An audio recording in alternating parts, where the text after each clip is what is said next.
of standing armies, as well as for the holding and promotion of peace congresses. So, this is why you get this prize. Thank you.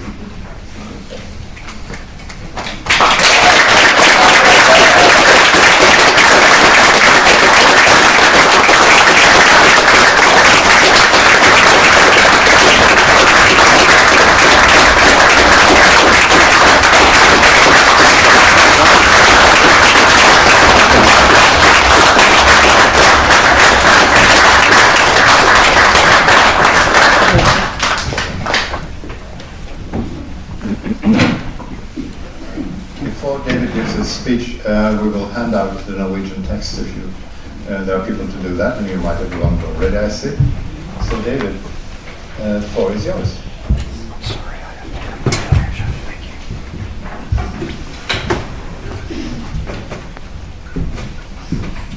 Thank you so much. The prize is beautiful and the painting is beautiful. Thank you to John for the wonderful remarks earlier as well. It is terrific to be here with many of you whose work I have known, but whom I've rarely, if ever, been with in person. I'm very grateful to John Jones and Thomas Magnussen for arranging this event, and everyone else who has helped. I am thrilled to be here at the start of what I expect will be years of terrific work by the Lay Down Your Arms Foundation, an appropriate name in the House of Literature. The great Frederick Heffermel, who has been gone from us for nearly a year now, often stressed the influence on Alfred Nobel in the creation of the Nobel Peace Prize by Bertha von Suttner, the author of the 1889 novel Lay Down Your Arms. The impact of that book was not, I think, due to the characters or the plot or any depiction of how horrific war can be, but rather to the way that the book framed war abolition within a story of advancing civilization. Humanity was developing, according to this story, after endless eons of fighting off ferocious beasts and fighting off ferocious humans. Violence was on the wane, the beasts were gone, and the humans were learning to speak and negotiate. City-states were united as nations, blood feuds were left behind. Dueling among individuals was being replaced by discussions and arbitrations and courts of law, and more importantly, by a new conception of honor. No longer would disgrace fall on the man who tolerated an affront, so much as on the buffoon who delivered it. There were indigenous cultures around the world that had never had to recover from the madness of war as it had been developed in the West, but the West always likes to think of itself as humanity, and its recoveries from its most depraved behaviors as new developments for the species. In 1889, war itself was being civilized. The Red Cross was seeking to tend the wounded. Atrocities were being banned. Disputes among royals were being mocked by Republicans as proper grounds for wars. Arbitration was proving itself as an alternative to slaughter. With slavery and pillage being left behind, with religion beginning to fade, with the technology of weaponry rapidly advancing, war was losing its economic motive, its theocratic justification, and its suitability as a test of individual skill or courage. The ending of war was an idea that went from fringe craziness to mainstream popularity during Bertha von Suttner's lifetime, and in great measure because of her. And here we are, well over a century later, with many forms of violence fading fast, with capital punishment banned in much of the world, with Norwegian prisons focused on rehabilitation, with small-scale fighting scorned, with physical punishment of children abhorred, sexual violence deeply condemned, mass shootings and bombings thankfully rare outside of the United States, and the connection between gun deaths and guns generally recognized.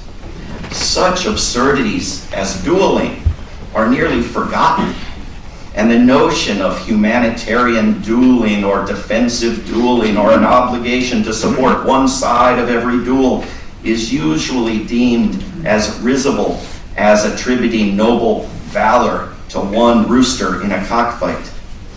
And yet, war is on the rise. The risk of nuclear war is on the rise.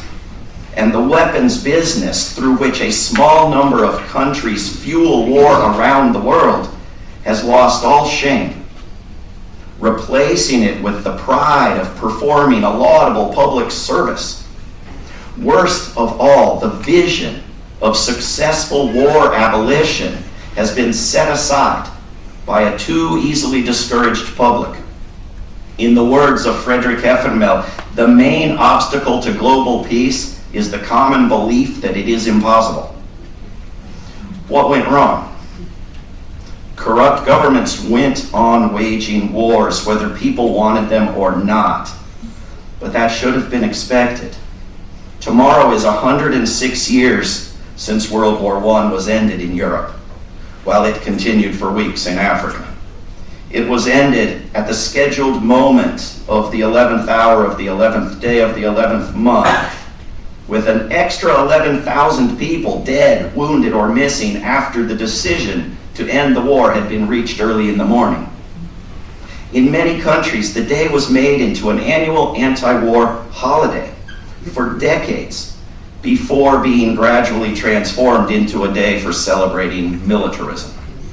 Western public support for war abolition reached its height following World War I, but governments still did not listen. Instead, they went back to war and dragged more of the world along. The US and other Western nations prioritized opposing the Soviet Union to such an extent that they supported and funded and armed Nazis who studied genocide and segregation laws and eugenics in the United States. Not to mention the history of European assaults on non-Europeans documented in Exterminate All the Brutes by the Swedish author Sven Lindqvist. Western governments held public meetings in places like Evian, France, where they announced that they would not save the Nazis' intended victims. The US and British governments made that same decision repeatedly through the war. But after World War II, too much had been lost to scorn the enterprise. The profiteers had been too entrenched for societies to wriggle out of their grasp. The propaganda agencies had developed too far for facts to be in charge anymore. Myths became foundational. The myth that the war had been fought to prevent genocide. The myth that nuclear weapons had saved lives. And most importantly, the myth that more war was inevitable. Together with the myth that preparing for more war wouldn't make war more likely, but that on the contrary, preparing for peace would make war more likely. These myths have been supported by one more. The myth that if the United States government does it, it isn't really happening. If the United States government puts troops in your country is not really occupied.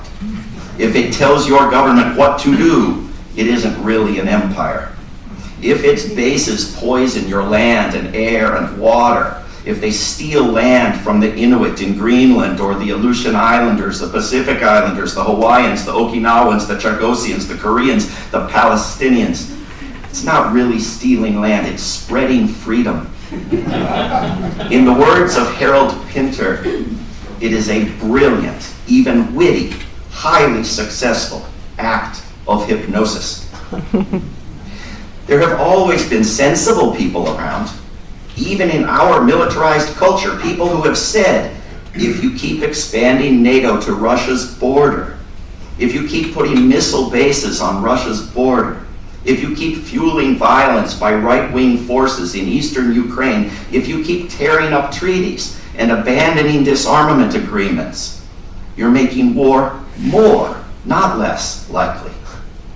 Others have pointed out that if the US government and NATO support and arm the Ukrainian government and refuse to allow peace negotiations, even while blowing up Russian pipelines, ending communications with Russia, and expanding NATO further yet, peace will be very difficult. But the clever retort has always been heard.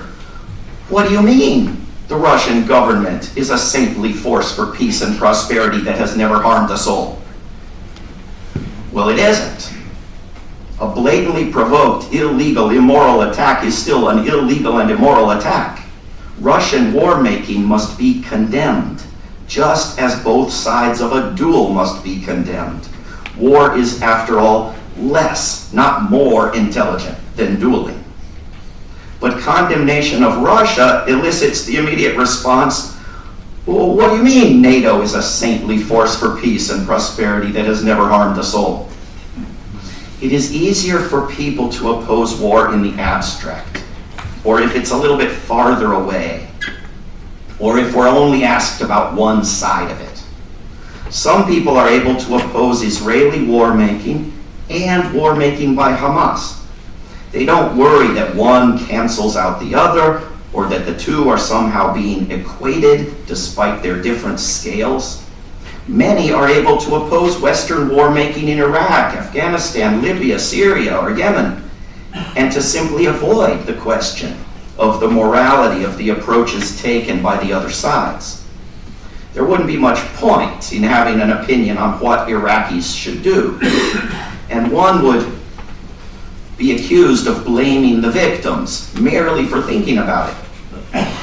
But what to do in an endless, deadly stalemate here in Europe that puts all life on Earth at risk while slaughtering thousands for gains of inches, just as in World War I?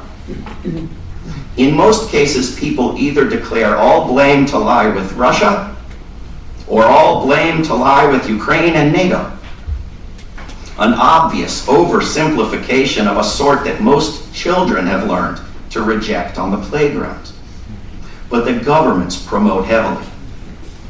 In reality, both sides in this war are forcing people to fight against their will, locking up resistors, censoring freedom of speech and press, avoiding fair and open elections, using banned weapons while condemning the other for doing so, rejecting negotiation, insisting on control of territories rather than on the right of local residents to determine their fate democratically, and failing to develop unarmed resistance in their populations, chiefly because people so trained can resist not only invaders, but their own governments as well.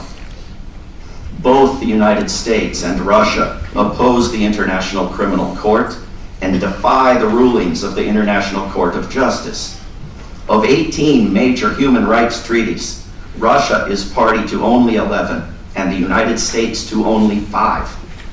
Both nations violate treaties at will, including the United Nations Charter, not to mention their abuse of the veto in the Security Council. While most of the world upholds disarmament and anti-weapons treaties, the United States and Russia refuse to support and openly defy major treaties. Russia and the United States stand as rogue regimes outside the Landmines Treaty, the Arms Trade Treaty, the Convention on Cluster Munitions, and many others. Neither supports the Treaty on the Prohibition of Nuclear Weapons or complies with the disarmament requirement of the Nuclear Non-Proliferation Treaty. The US and Russia are far, far from being the same. But if either of them is taken as a model for the world will be doomed. The fact that there is no good solution easily available in Ukraine does not justify continuing to increase the risk of nuclear apocalypse. In fact, nothing ever justifies war, and nothing ever justifies preparing for war. Even if we imagine a war that has never been, a necessary and noble war that does more good than harm, that protects against subhuman monsters, that does not slaughter the innocent for a gleam in a politician's eye, even if we imagine such a war. The fact will remain that keeping around the bases and the weapons and the ships and the personnel that make war possible does more harm than war itself, and will until war goes nuclear. The institution of war wastes money that could save many more lives than are lost in the wars. War preparation, like war, is a major destroyer of the environment and the chief impediment to international cooperation on the environment, on disease, on poverty, on homelessness. War is, of course, the chief cause of homelessness. War preparation is the justification for government secrecy and surveillance.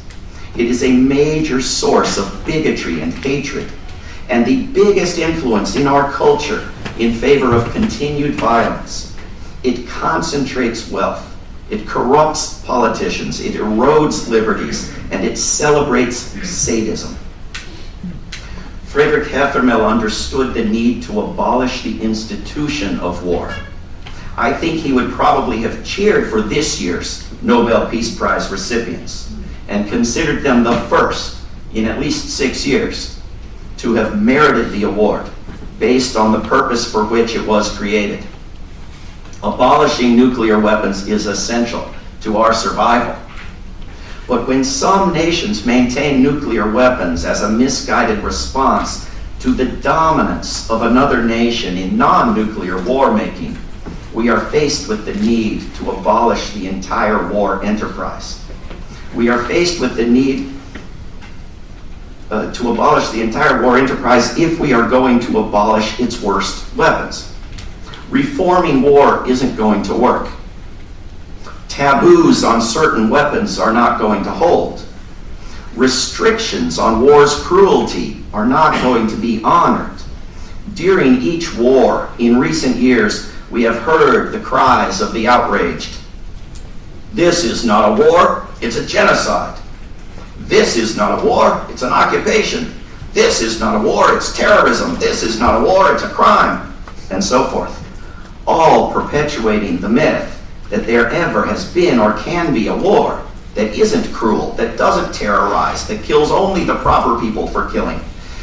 The desire to reform war has always been a noble one, but survival requires that we end it, not mend it. Our heroes should not be those who kill, to enrich Lockheed Martin and Boeing and Kongsberg Gruppen. Our heroes should be those Norwegian teachers and others who refused to be occupied. We should recall what gave the world the word quisling to describe an official who obeys a foreign government, something every single NATO member does. We should remember the nonviolent movements in the Baltics that took apart the Soviet Union without the use of F-35s. We should celebrate the history of neutrality in countries like Finland, so beneficial to the world. Perhaps we should even celebrate peace efforts that produce something like the Oslo Accords, although the secrecy and the one-sidedness and the circumventing of the actual leaders of the First Intifada show that such things could be done better. We should thank national governments like Norway's and Sweden's for supporting the International Criminal Court and recognizing the state of Palestine and supporting halting arms shipments. While it is not my place to suggest what anyone outside the United States does, even though my loyalty is to humanity and not to the United States government, and borders are maintained against my will, it is a shame that Norway and Sweden do their bits in exporting weapons to the world, ranking number 16 and number 13 respectively. Sweden even got into NATO by agreeing to sell weapons to Hungary. Both also do more than their bit in military spending. Norway ranks number 7 in the world in military spending per capita. Some of us in the United States have always wished we could have things that people have in Scandinavia, or at least we imagine you having things like healthcare, public transit, and retirement and vacations and long lifespans. Now I imagine there are people at Raytheon and Northrop Grumman laughing as the unelected leader of NATO travels the globe instructing presidents and prime ministers to take money out of human and environmental needs and dump it into war preparations. At the Pentagon, too, I imagine a great deal of levity. After all, they are building their own bases here, dozens of new bases across Scandinavia. Their troops can go anywhere they want here. They can drive drunk, vandalize, rape without being subject to local laws. They can poison the drinking water with forever chemicals and not tell anyone. They can refuse to tell anyone whether they are bringing nuclear weapons in and out of bases. Australians asked and were told it was none of their business.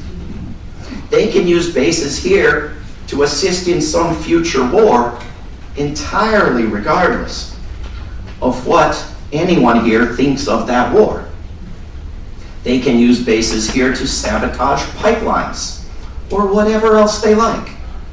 All things are justified, and all things can be sacrificed. The bases that make this beautiful place a target will do that with or without good intentions.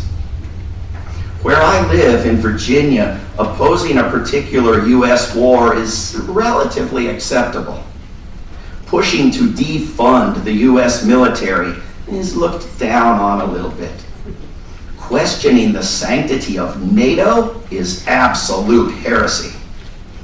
And this is partly because nobody has much of an idea what NATO is, and partly because Donald Trump is said to oppose NATO, thereby supposedly requiring that one either support NATO or support Trump. In reality, Trump badgered NATO members into more military spending increases than Biden did, and Biden had the help of a Russian invasion of Ukraine. Biden wants your country to spend 2% of its economy on war. Trump wants 3%. And there is no logical reason someone will not soon say 4%. With enemies like Trump, NATO does not need friends. But what is NATO? It's an institution that has expanded in great part, especially in the 1990s, through the corruption of weapons dealers, promising membership to nations if they would buy weapons, and then insisting that elected officials whose campaigns they had funded support those nations' memberships. Nations are also pressured to privatize their economies to become NATO members. NATO members and NATO partners need not even pretend to be democracies. NATO's first editions were undemocratic Greece and Turkey, in both of which nations' coups had no impact on their NATO memberships. NATO has no human constituency, makes decisions that are at odds with its member governments, and wages wars in violation of international law. NATO partners with and arranges weapons deals for such governments as Israel, Azerbaijan, Egypt, Jordan, Bahrain, Kuwait, Qatar, United Arab Emirates, Pakistan, Afghanistan. The war minister, or the so-called defense minister of Sweden, agreed to fill Sweden with U.S. military bases a half a year before the Swedish parliament considered the matter, which has never gone to the Swedish people. Nowhere are the people ever asked. NATO has no internal democracy and only has transparency to the extent of its shamelessness. On various occasions, carrots and sticks are used to achieve consensus, as they call it. For example, when Turkey objected to Anders Fogh Rasmussen as Secretary General, Turkey backed down after a deal was made to shut down an international television network disliked by the Turkish government. NATO's preference has always been for a government that agrees with NATO over a government that agrees with its people. NATO has never fought a war in defense of one of its members, and for the first 45 years of its 75-year existence did not fight any wars at all. Since NATO's first war making in Yugoslavia, it has waged war in various ways in Afghanistan, in Iraq, in Libya, in Ukraine. NATO had been in danger of lacking any excuse to exist after the dismantling of the Soviet Union. It manufactured a reason to exist as a rogue global police force. It developed humanitarian war, a line of propaganda that would eventually lead to the so-called responsibility to protect by bombing. NATO had no UN authorization in Bosnia or Kosovo, but discovered that it could self-authorize. The world could be told that NATO had itself legalized its crimes. It had no ability to generate consensus for wars among all of its members, but found that it could move ahead with just some of its members. Only once, this was the case of Afghanistan, has NATO even pretended that one of its members was waging a war in defense. Although every NATO member has experienced foreign terrorism, when the United States did, a war on an impoverished, distant land already begun by the United States alone became a NATO war. But the wars have all been the same in their lawlessness, in their murderous destructiveness, and in their counterproductive results. In the United States, NATO is used as a cover for crimes. The Congress can't investigate it if NATO did it, and people, it seems, can't question it if NATO did it. Placing a primarily US war under the banner of NATO prevents congressional oversight of that war. Placing nuclear weapons in non-nuclear nations in violation of the Non-Proliferation Treaty is also excused with the claim that the nations are NATO members. By being part of a war alliance, NATO's members legitimize the wars that alliance engages in.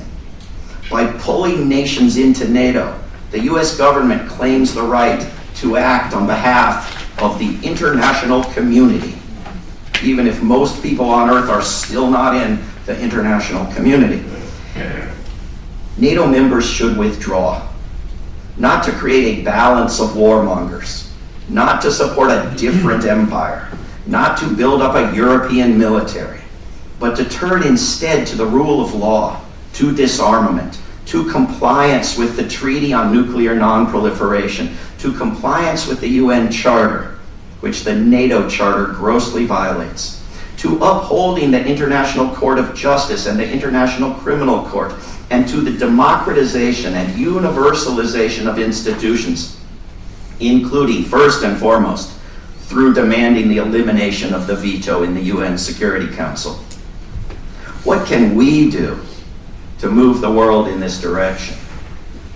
Some of us try, as Frederick Heffermel did so well, to nudge the world along through books and articles and speeches. I work for two organizations, rootsaction.org and World Beyond War, that, like many others, have an impact through online actions, organizing, and webinars. At World Beyond War, we also create in-depth online courses that provide an education often missing in our schools, and we work with universities and schools to change that. But most importantly, we organize local chapters with volunteer organizers who get assistance from our paid staff. World Beyond War chapters around the world hold meetings, book clubs, rallies, demonstrations, protests. They pass resolutions through local governments. They persuade institutions to divest from weapons profits. They put peace messages in local media. They oppose new and existing military bases. On the World Beyond War website, we've created a tool that lets you spin the globe around and zoom in on any of 917 US military bases that are outside the US. We need your help, of course, with making sure we've got all the new ones. But we're also taking them off when they're closed and never adding them when they're planned, but those plans are stymied. We have helped people in Montenegro prevent a major new NATO base from being built. People in the Czech Republic have kept a US base out of their country. In Colombia, activists have blocked a base construction planned on one island and are now protecting another island. In Italy, activism failed to prevent a new base but kept it to a smaller size than planned. People have gotten the bases out of Puerto Rico and the Philippines and Ecuador. The president of Ecuador told the United States that it could keep a base in Ecuador if Ecuador could have a base in the United States. Now, sadly, they have a new president in Ecuador who wants to bring the US bases back, so the struggle never ends. But can you imagine the Norwegian government demanding a Norwegian base in Wisconsin in exchange for the US having bases here? I cannot imagine the United States government allowing it. The lesson that I draw from having worked to oppose bases in several countries while based in the Washington, D.C. area is that we are stronger when we have solidarity across borders, and in particular when we are working together, both at the location of a base or a proposed base and at the location of the heart of the empire, Washington. A number of times now I have worked with opponents of US bases in distant corners of the globe and watched as they were asked the inevitable question by US Congress members or US congressional staffers, namely, well, if you don't want the base there, then where do you want it? And in each case, to their everlasting credit and praise, these good people have responded, we do not want it anywhere. That kind of principled opposition should be coordinated globally.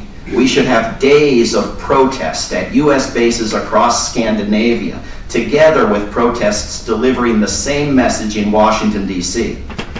We should put our organizers, but also our writers and our video producers and our photographers and artists and songwriters and piano players to work building a movement to get the bases out. But not because war will be better without a particular base. Rather because closing a particular base can move us a little bit closer to the total abolition of war. That is what we need to recover from the days of Bertha von Suttner. The vision of success ahead. That we've had more wars and that we've seen more years go by is really not relevant. This is now a matter of survival. We desperately need to turn our attention to the non-optional crises instead of these ginned-up festivals of the lowest depravity that Russia calls special military operations and the United States calls overseas contingency operations or Israel's right to defend itself, but the rest of us call war. Now, no more than in 1889, is there anything in our genes or in our laws of physics that requires war? There is just something in our culture that says the most useful thing you can do, as done in virtually all Hollywood movies, is to pick up a weapon.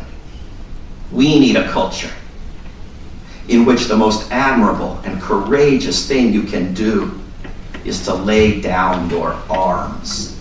Let's work on getting there.